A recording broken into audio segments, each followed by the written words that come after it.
Diansa, coba ceritakan tentang tes baum atau tes gambar pohon. Diansa, coba ceritakan tentang tes baum atau tes gambar pohon.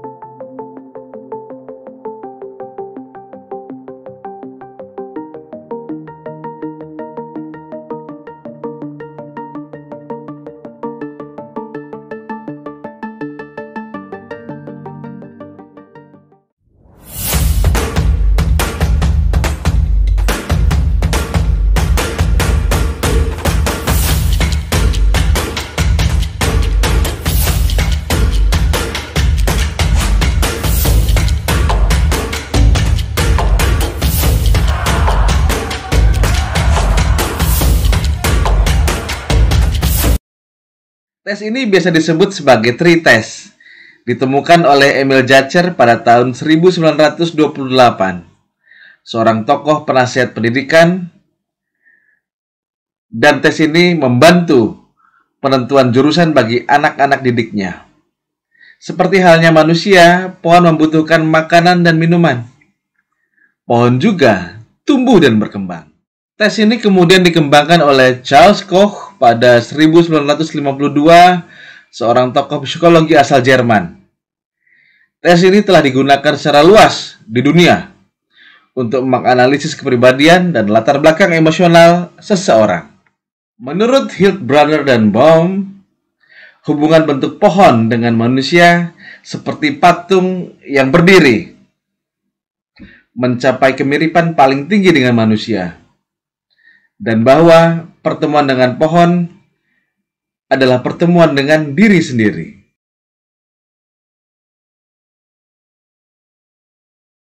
Dalam tes ini akan dibagikan secari kertas F4.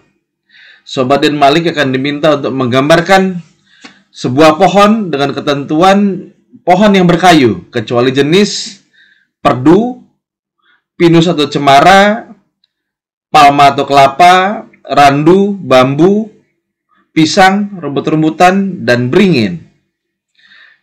Setelahnya, Sobat dan Malik menuliskan di bawah gambar pohon tadi nama dari pohon tersebut.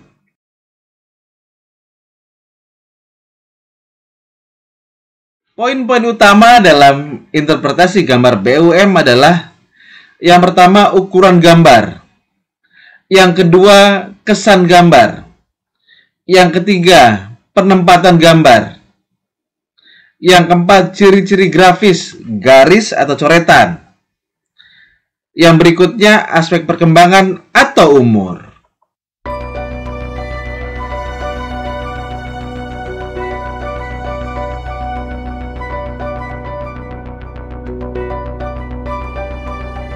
Jika individu menggunakan sekitar setengah bagian kertas atau lebih sampai 2/3 bagian, maka ukuran dianggap sedang.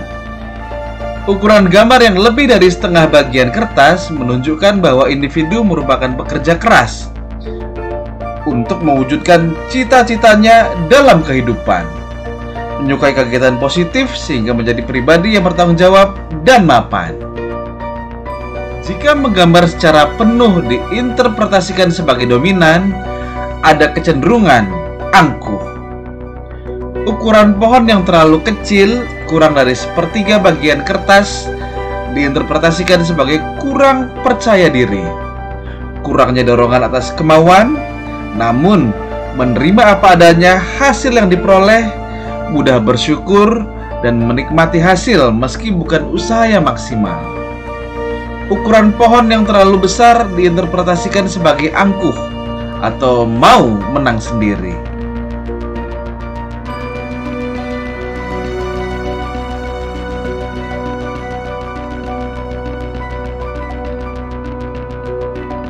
Ukuran mahkota biasanya 2/3 dari ukuran batang, meski sering ditemui mahkota yang lebih besar ataupun seimbang. Titik berat pada mahkota diinterpretasikan sebagai pencurahan pada fantasi, bayangan, cita-cita, ambisi ekspansif. Idealisme titik berat pada keinginan, kecenderungan angkuh, mudah antusias, merasa penting, kurang nyata, keinginan berkuasa tidak mendalam. Titik berat pada dahan pohon amat panjang, diinterpretasikan sebagai sangat intuitif, tertarik pada hal-hal nyata, sensitif, ada kecenderungan belum matang. Titik berat pada daun diinterpretasikan sebagai superego yang berkuasa, intelektual, ide-ide, fantasi, norma-norma, dan lain sebagainya. Titik berat pada batang diinterpretasikan realistis, prinsip mengakui yang nyata.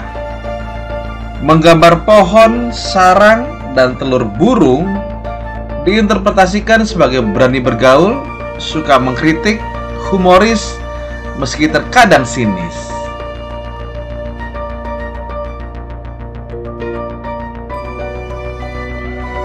Gambar pohon akan diinterpretasikan melalui kesan yang ditangkap, berupa kesan gambar pohon hidup, mati, ditiup angin, statis, dinamis, dan sebagainya. Kesan umum juga diperoleh dari melihat kesan keseluruhan gambar. Apakah pohon digambar dengan mantap, sempurna, dan cepat, atau kabur atau samar, memudar, sketsa, dan menggunakan pola atau garis dasar, tarikan garis yang ditekan, atau terputus.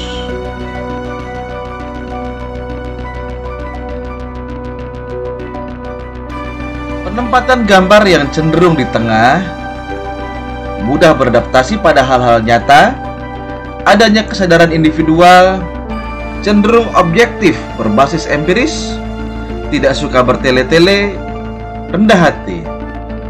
Hal ini juga dapat diinterpretasikan dengan jalan tengah untuk mencegah segala keburukan yang dapat terjadi, sehingga selalu dipertimbangkan dengan cermat dan waspada. Bagaimana jika cenderung ke kiri?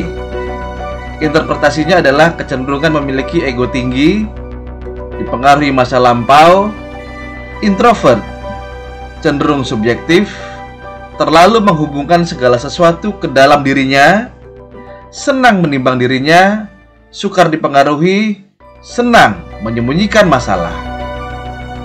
Bila penempatan gambar cenderung ke kanan, diinterpretasikan sebagai ekstrovert, berorientasi ke masa depan, lebih terbuka, lebih objektif, lebih open-minded, lebih mudah dipengaruhi dunia luar. Bila cenderung ke atas, penuh dengan ide, imajinatif, kesadaran yang over individual, tidak takut resiko, suka mengambil hikmah dalam hidup, sabar menghadapi cobaan, memiliki sikap bijaksana dan lapang dada dengan kenyataan hidup yang dijalani. Jika penempatan gambar cenderung ke bawah, diinterpretasikan sebagai mudah didominasi oleh ketidaksadarannya, merasa rendah dalam lingkungan sosial, terlalu berhati-hati dalam mempertimbangkan sesuatu dengan alasan tidak ingin mengambil resiko. Kendati sikap yang terlalu berhati-hati ini dapat ditafsirkan sebagai sikap pesimis terhadap solusi yang diberikan. Jika gambar pohon di atas bukit, diinterpretasikan sebagai merasa diri terpencil, menyendiri dalam pergaulan.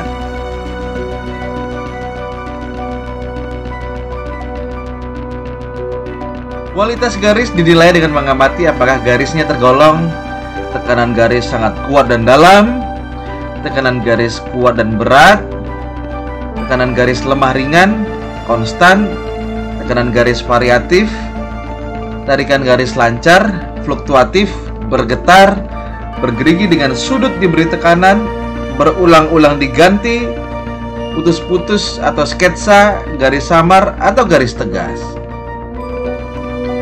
Pengulangan coretan yang berlebihan dan menghasilkan bagian yang menghitam pada gambar diinterpretasikan sebagai kecemasan yang kuat, penyembunyian sesuatu atau represi. Garis dan coretan yang melampaui kertas gambar diinterpretasikan sebagai adanya keinginan aktivitas yang tidak terkendali. Garis yang terputus-putus diinterpretasikan sebagai orang yang mudah cemas dan peragu. Tekanan garis yang jelas menunjukkan dorongan, kemauan yang kuat, kekuatan untuk mencapai sesuatu, kekuatan untuk mengatasi suatu ketegangan. Tekanan garis yang lemah menunjukkan kemungkinan adanya kecemasan, peka terhadap orang lain, mudah tersinggung, keengganan, kurangnya semangat, depresif, apalagi jika gambarnya kecil dan ditempatkan di bawah.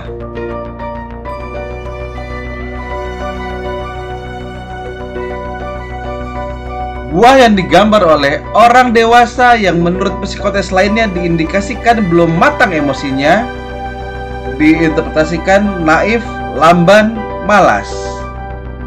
Namun, jika buah digambar oleh individu yang matang, diinterpretasikan sebagai kematangan, dapat menguasai diri.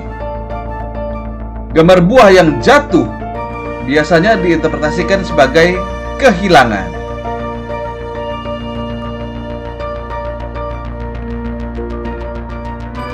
Pohon yang digambar dengan maupun tanpa akar diinterpretasikan normal. Gambar pohon dengan akar menunjukkan bahwa individu punya sikap bertanggung jawab, suka bersikap realistis, menggunakan akal sehat dalam menjalani hidup, dan mempunyai hubungan yang kuat dalam keluarga, rumah, dan karir. Individu tersebut memandang penting masa lalu karena itulah dasar di mana ia berasal dan membantunya memahami diri sendiri secara lebih baik. Gambar pohon tanpa akar menunjukkan bahwa individu fokus pada masa depan, bersikap mandiri, suka melakukan sesuatu secara mandiri daripada bekerja dengan orang lain, senang menciptakan tradisi baru, belajar lebih banyak tentang diri sendiri, merasakan situasi-situasi baru. Juga diinterpretasikan sebagai individu yang fleksibel, spontan, mudah bergaul, dan senang dalam kondisi apapun.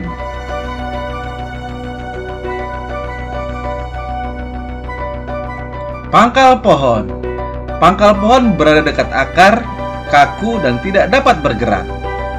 Pangkal pohon menginterpretasikan bentuk dorongan dasar dari kehidupan seseorang dan arah penyalurannya.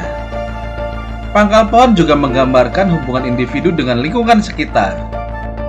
Karena terletak antara batang dan akar, hal ini menjadi objek penilaian bagaimana keseimbangan individu terhadap lingkungan. Saya menyarankan sebisa mungkin gambarlah pangkal pohon yang seimbang.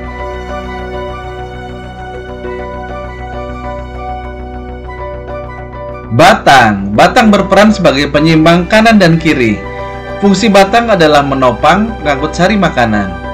Batang merefleksikan perkembangan psikologis, bakat instingtif, dan penyaluran dari dorongan tersebut.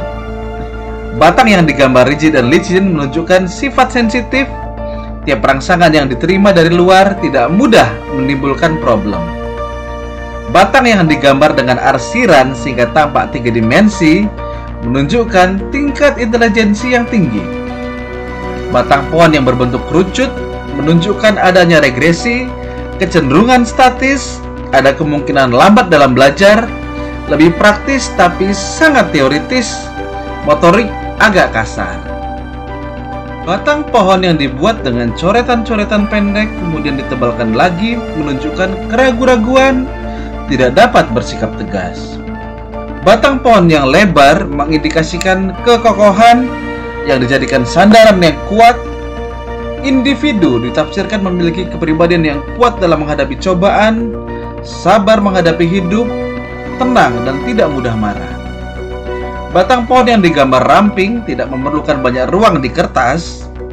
Diinterpretasikan bahwa individu memiliki sifat mudah bergaul, berempati, punya kepekaan untuk menuju arah yang lebih baik. Batang pohon sebelah kiri yang digambar dengan garis tidak teratur, tampak ragu-ragu dibandingkan garis batang sebelah kanan. Interpretasinya, garis sebelah kanan menunjukkan sikap keluar yang normal, baik serasi. Garis sebelah kiri menunjukkan gangguan kontak dengan individu lain di masa lampau. Gambar ini diinterpretasikan bahwa ada kemungkinan hambatan pergaulan di masa lalu yang berusaha ditutupi. Kemudian, batang pohon sebelah kanan digambar dengan garis yang tidak teratur, tampak ragu-ragu dibandingkan garis yang sebelah kiri. Masa lalu tidak mengalami masalah, namun ada hambatan dalam perkembangan akan hal-hal yang berkaitan dengan masa depan. Bila di samping batang kanan yang digambar ragu-ragu ditambah pohon kecil atau rumput-rumputan, diinterpretasikan adanya kesulitan konteks sosial dengan orang-orang tertentu. Pohon yang tidak selesai digambar diinterpretasikan sebagai tingkah laku berhenti di tengah jalan sebelum mencapai tujuan. Individu ditafsirkan memiliki kecenderungan tidak menyelesaikan sesuatu yang telah dimulai. Batang pohon yang bergelombang serasi menunjukkan kemampuan adaptasi sosial yang baik, tidak selalu mencari konflik, termasuk seseorang yang diplomatis, lincah, dan dinamis.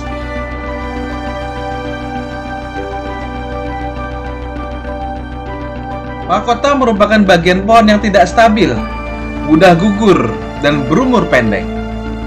Mahkota menunjukkan kemauan individu untuk berhubungan dengan lingkungan sosialnya, dan terdapat hubungan timbal balik antara dunia luar dengan diri individu.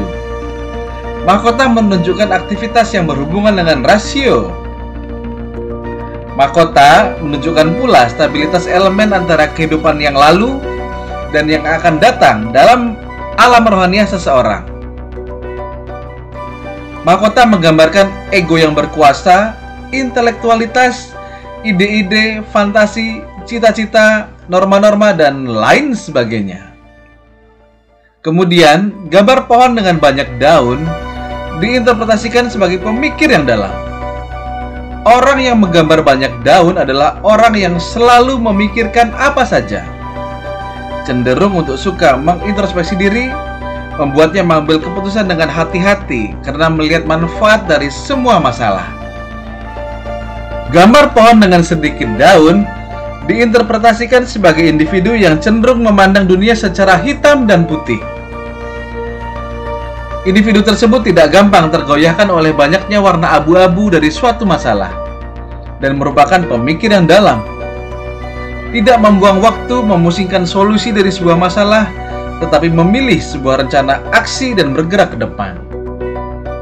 Gambar daun-daun atau ranting yang berguguran sangat banyak diinterpretasikan sebagai perasaan tidak bahagia, ingin keluar dari situasi sekarang yang menyedihkan atau menyakitkan. Namun, gambar 1-2 daun yang jatuh mengindikasikan bahwa individu tersebut mudah melepaskan sesuatu dan tidak sulit mengekspresikan diri, memiliki perasaan yang halus dan peka. Gambar ranting yang terlalu banyak dan berbelit-belit diinterpretasikan memiliki pemikiran yang bingung, tidak dapat bekerja secara sistematis. Dahan merupakan bagian yang tak kalah penting seperti halnya batang karena berfungsi menopang dan mengangkut sari makanan. Dahan atau cabang menunjukkan pengorganisasian kepribadian dan kemampuan individu untuk memperoleh kepuasan dari lingkungan sekitar. Pohon dengan sedikit cabang atau dahan mengindikasikan individu berkepribadian introvert atau individualis, mandiri dan bahagia dengan sedikit teman. Pohon berdahan banyak menandakan pribadi yang ekstrovert. Hal ini berarti individu memiliki kemampuan komunikasi yang baik dengan dunia luar sehingga ia mempunyai jaringan yang besar. Buah diartikan sebagai suatu hasil akhir yang bermanfaat bagi makhluk hidup lain. Buah juga diartikan sebagai suatu kematangan. Diinterpretasikan sebagai perasaan bahagia melihat pekerjaan yang dilakukan dengan baik. Bunga diinterpretasikan individu tersebut bahagia jika dikelilingi kebahagiaan orang lain di sekitarnya. Juga memiliki kepekaan pada suatu keadaan.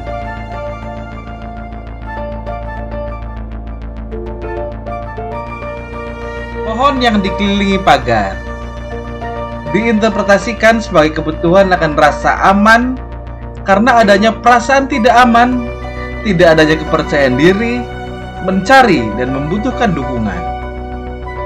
rumput. Diinterpretasikan, individu tersebut memiliki rumah di mana para tamunya akan merasa disambut dengan baik. Keluarganya betah tinggal di sana, membuatnya merasa amat damai. Burung atau hewan di sekitar pohon.